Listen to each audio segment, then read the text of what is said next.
Please don't eat your baby. I know it's tempting. By Brandon Elridge. Isn't he yummy? She's simply delicious. I could just eat them up. These phrases aren't referring to your mom's croquettes. They're about your children. Grandmothers and aunts are typically the authors of these sick and twisted declarations. They're excited, too excited, to hold your child. But before you willingly hand over the fruit of your loins, use caution. They're eating the kids. Several months ago, a certain politician, whom I won't mention, claimed people were coming into the US and eating our dogs and cats. This informant took over as a high ranking executive of an elite organization, so I'm sure he wouldn't lead us astray or spread misinformation about such happenings.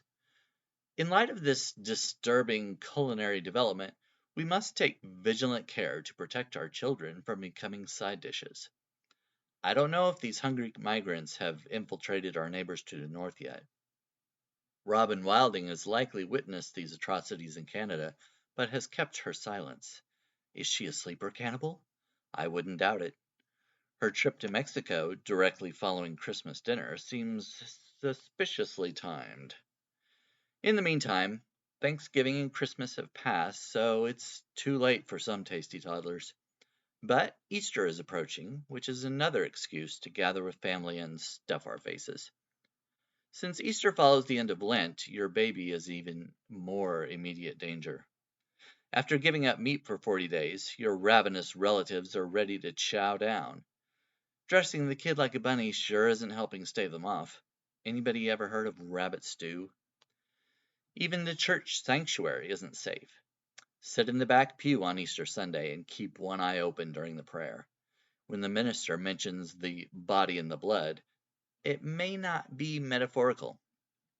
If you and your munchkin morsel manage to make it through Easter service, you're more fortunate than some, but you're not out of the woods yet, because Easter dinner is coming.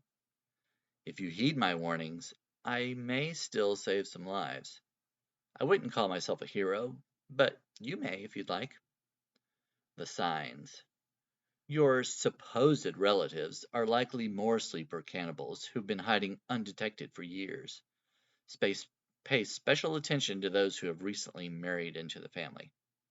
Your tweens and teens are likely safe. We all know how smelly and sour they can be. Please avoid placing misguided trust in your relatives. If they show particular interest in your baby, be wary.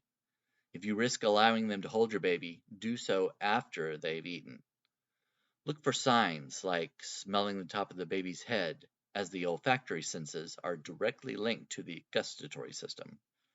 You may see kissing as a sign of affection, but these depraved relatives are tasting your baby to determine the best wine to pair with them. Using words like scrumptious is obvious, but if they say your baby looks sweet, they've likely tasted one before. They'll squeeze the baby's cheeks and hug them to test for ripeness. A family dinner can be chaotic and thus very distracting, but you must be on your guard.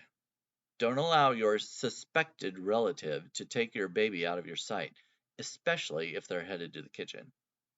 Look out for missing children as well. You might notice that your nephew Andrew is absent from this year's holiday meal.